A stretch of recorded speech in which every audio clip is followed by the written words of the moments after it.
1절에 처녀 이스라엘 이렇게 말씀을 하고 있습니다. 이 이스라엘은 한 번도 외국의 침략을 그동안 받은 적이 없었어요. 그런데 이제 외국의 침략을, 적군의 침략을 앞으로 받을 것이다 하는 그런 예고입니다. 이제 2절에 그 처녀 이스라엘이 엎드리셨으며, 처녀 이스라엘. 이제 왜 이렇게 처녀 이스라엘이 엎드려지게 되는가? 원인이 무엇인가? 왜 침략을 받게 될 것인가? 그것은 이 더러운 욕심, 그리고 더러운 우상에게 그들의 마음이 기울어져 있었단 말이에요. 원인은 그겁니다. 그래서 하나님의 축복이 이제 떠남으로 인해서 이웃 나라가 침략에 오게 되는데, 그 살육이 너무나 비참하고 비극적이어서 인구가 1000명이 100명으로, 100명이 10명으로, 10명이 1명으로 10분의 1로 감소될 것이다. 이게 뭐냐면 전쟁에 패해서 그렇게 인구가 줄어들 것이다 하는 이러한 비극적인 선포입니다. 그래서 이 제목이 지금 불의에 대한 예가라 그랬습니다. 슬픈 노래. 그래서 예가라. 왜 이렇게 그 나라가 어려워지게 될까요? 이것은 곧 우상 섬기면 그렇게 어려워지게 된다. 이런 말이에요. 왜 우상을 섬기면 나라가 어려워질까요? 나라만 어려워지는 것이 아니라 우상을 섬기게 되면 개인의 삶도 엉망이 되고 가정도 엉망이 되고, 우상을 섬기면 곧 나라가 어려워지는데 왜 그러냐? 그러면 우상 섬기는 목적이 무엇이냐면 욕심을 이루려고 하는, 다시 말하면 사리사욕이단 말이에요. 사리사욕을 이루려고 하는 거기에 목적이 있어요. 우상은. 우상은 어떤 윤리나 도덕을 말하지 않습니다. 우상은 헛것이요, 생명력이 없는 것이요, 아무것도 아니에요. 그런데 왜 사람들이 우상을 섬깁니까?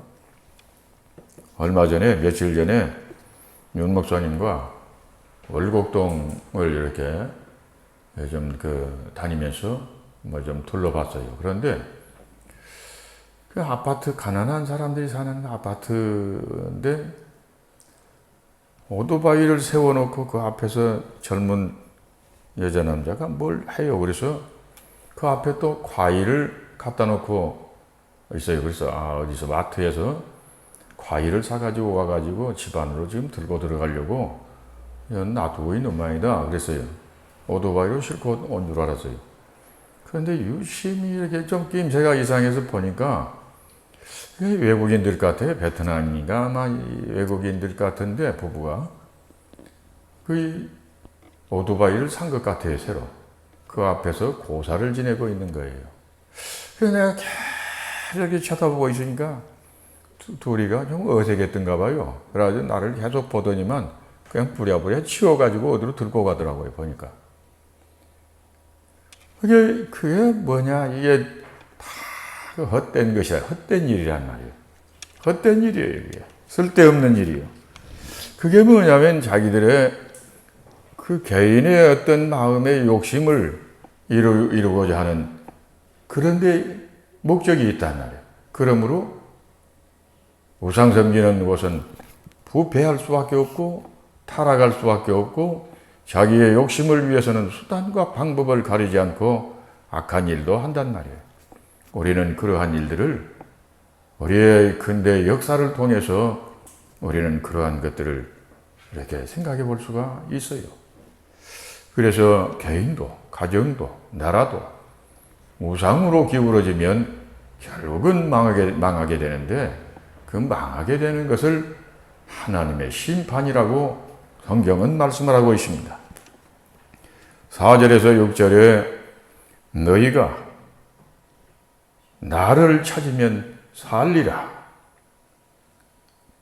나를 찾으면 누굽니까? 하나님을 찾으면 생명을 얻고 살 것이다. 복을 받을 것이다. 하는 이런 말씀이었나요? 5절에 베델과 길갈과 브엘세바로 가지 말고 라고 말씀을 하였습니다.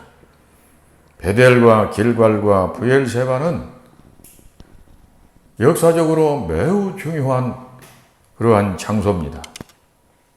베델은 곧 야곱이 자기의 형의 그 위험을 살벌한 보복을 피하여 이제 외가로 피난 가던 때에 그 루스에서 이제 밤을 지내게 된단 말이에요. 돌을 베개 삼고 잠을 자는데 그 꿈에 하늘에서 사다리가 내려오고 그 사다리를 타고 천사들이 오르락 내리락 하는 그것을 꿈으로 보았단 말이에요. 그게 뭐냐 하면 내가 너와 함께 한다 하는 것을 꿈으로 하나님이 보여주셨단 말이에요. 그래서 그 꿈을 꾸고 나서 거기에 돌 하나를 세우고 여기가 하나님의 집이요 하나님이 계신 곳이요 베델입니다 하고 돌 하나를 세우고 내가 하나님 앞으로 하나님께서 나를 축복해 주셔서 내가 물질로 복을 받고 돌아오게 될 때에는 내가 11조를 하나님 앞에 드리겠습니다 하고 약속했던 중요한 그러한 장소예요. 길갈은 무엇입니까? 길갈은 이스라엘 백성들이 출애굽을 해서 40년 광야의 생활을 이제 마치고 요단강을 건너서 도착했던 장소가 바로 이 길갈인데, 그 길갈에서 하나님 감사합니다 하면서 하나님 앞에 제사를 드렸고, 그리고 이제 그 길갈에서 출발하여 가나안 정복이 시작이 되었던 중요한 이 베이스 캠프였단 말이에요. 그래서 길갈에서 여리고성을 치고 아이성을 치고 이렇게 했던 바로 이 베이스 캠프 출발지, 하나님이 함께 하신 하나님의 은혜의 바로 장소였단 말이에요. 브엘세바도 역시 영적으로 그렇습니다. 길갈.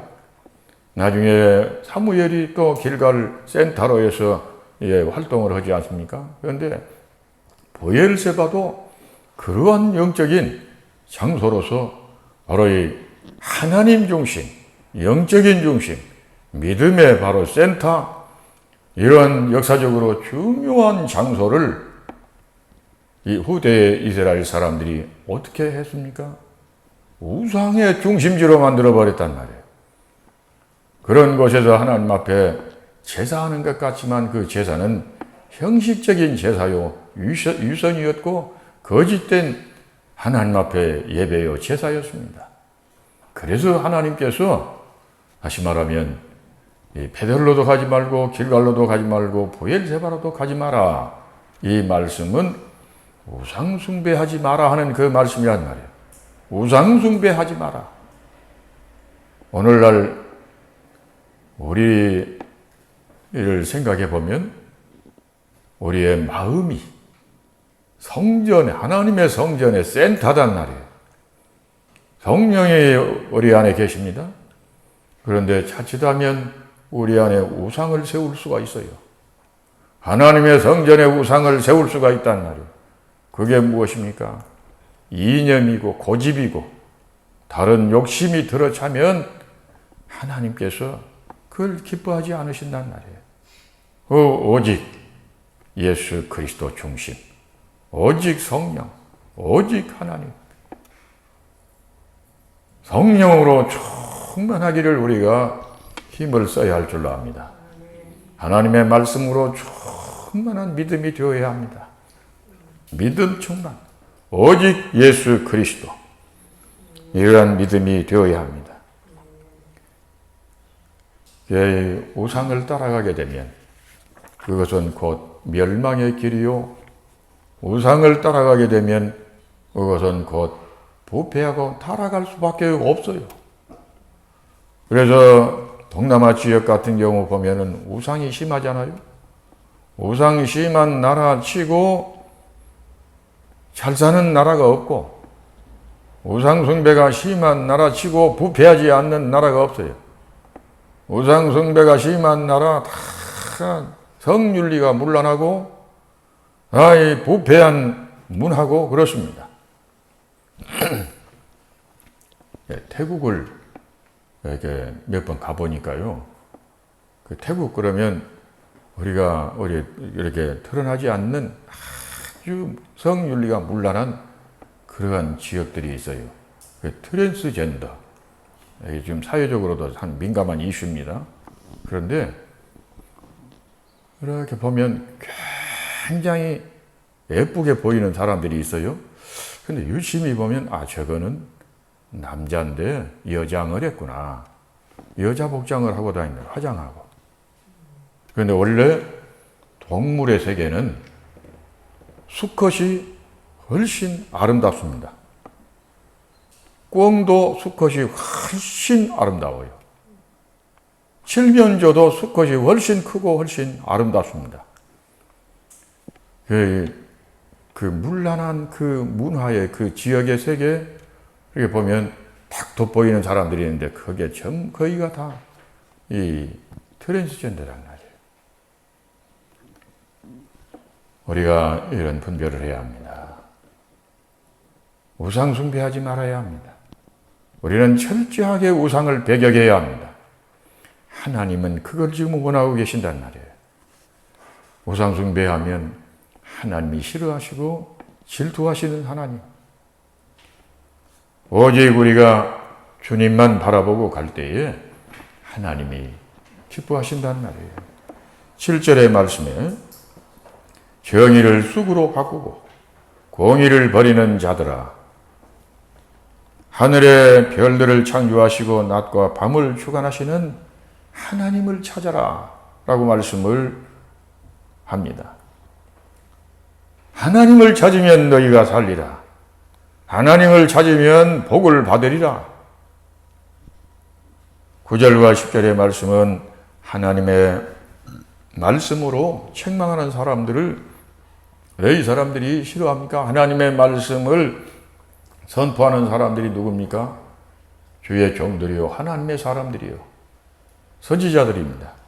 선지자들을 미워하고 정직한 자들을 왜 싫어하는 사회가 되었을까요? 그것은 그 자기들의 불의가 드러나기 때문에, 대조되어 드러나기 때문에 싫어한단 말이에요. 11절에 약자를 밟는 자들아, 이렇게 말을 합니다. 약자. 누가 약자를 밟습니까? 힘이 있는 자들이 약자를 밟아요. 그러면 힘이 무엇입니까? 지식이 힘이요, 권력이 힘이요, 건강이 힘이요, 경제력이 힘이요, 정보가 힘이요, 힘이 있는 자, 약한 자를 짓밟지 마라. 그러면 어떻게 해야 합니까? 도와줘야 한단 말이에요. 우리나라 말에 아는 것이 힘이다. 그래요. 이런 개념 때문에 고도의 지식을 갖춘 사람들이, 법을 아는 사람들이 법을 이용하고, 그래서 사기를 치고,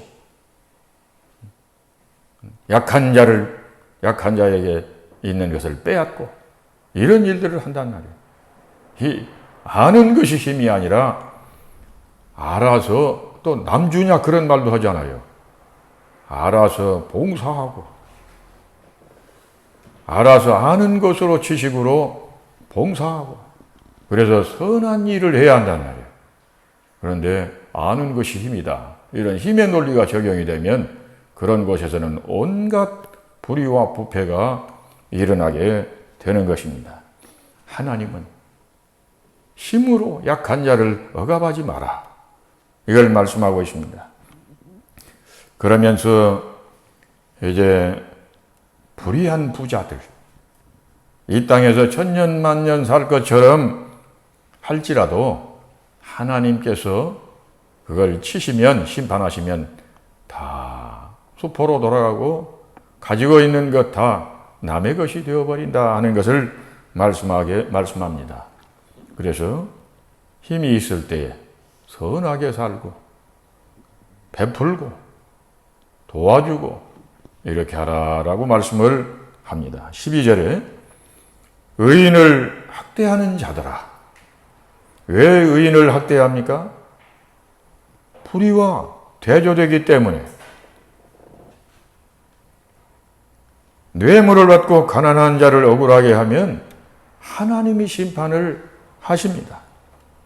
13절에 불의한 자들이 득세하면 지혜로운 자들이 잠잠한다라고 말씀을 합니다. 왜 잠잠할까요? 바른 말을 하게 되면 공격받기 때문에 그렇습니다. 예수님이 제사장들, 바리새인들, 서기관, 율법사들의 미움의 대상이 되었어요. 왜 그랬습니까?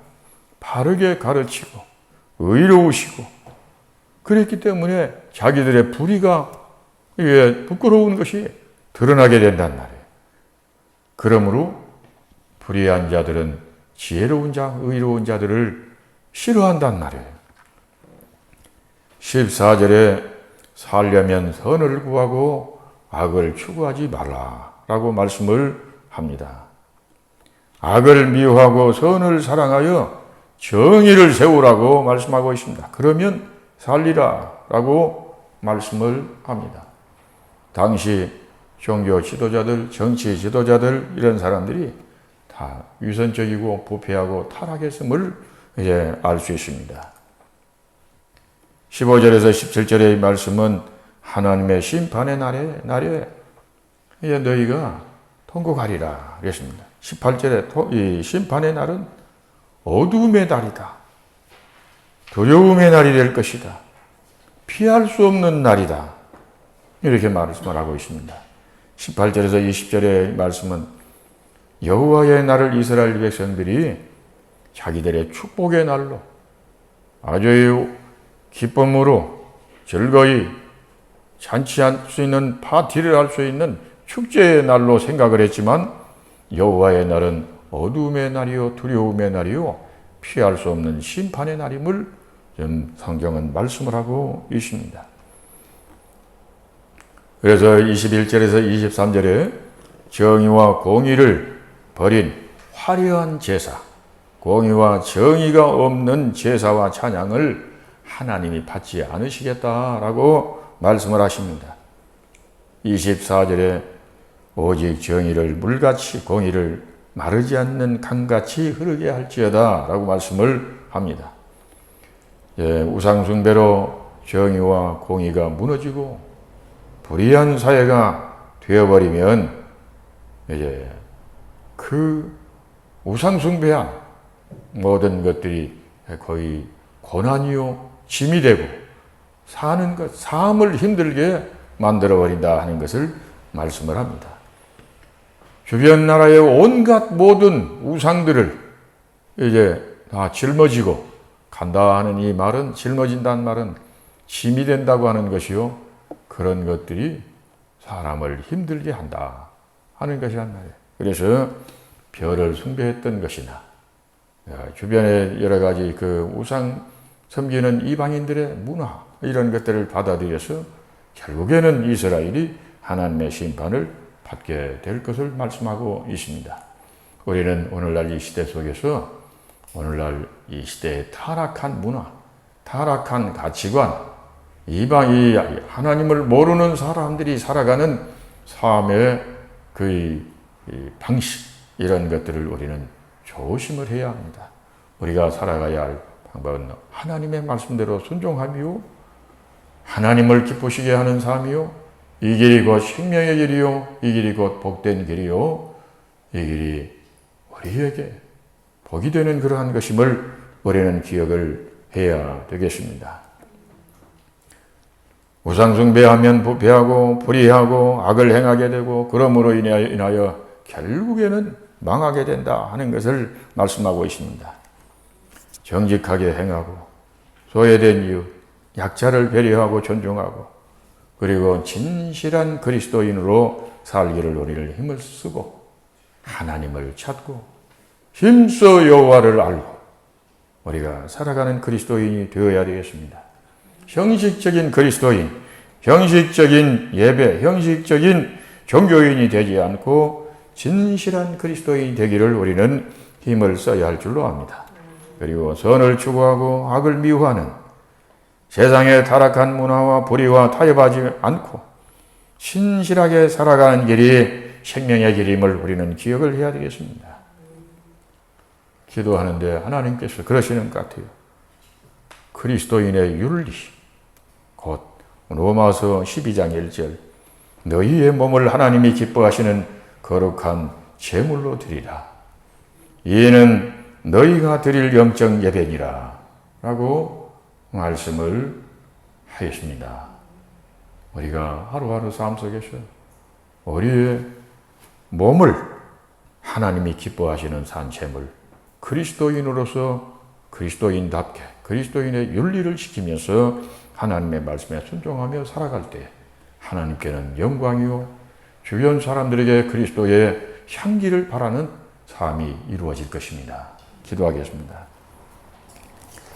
하나님 아버지, 저희가 이 세대 속에서 살아갈 때에 세상의 타락한 문화, 타락한 풍조를 하나님 따르지 않게 하시고 오직 하나님 중심, 오직 예수 그리스도 중심, 오직 한결같이 변함없이 하나님만 사랑하며 성령으로 충만하고 믿음이 충만하고 말씀으로 충만하고 좌로나 우로나 치우치지 않고 주님만 사랑하며 살아가는 저희들 되기를 원합니다.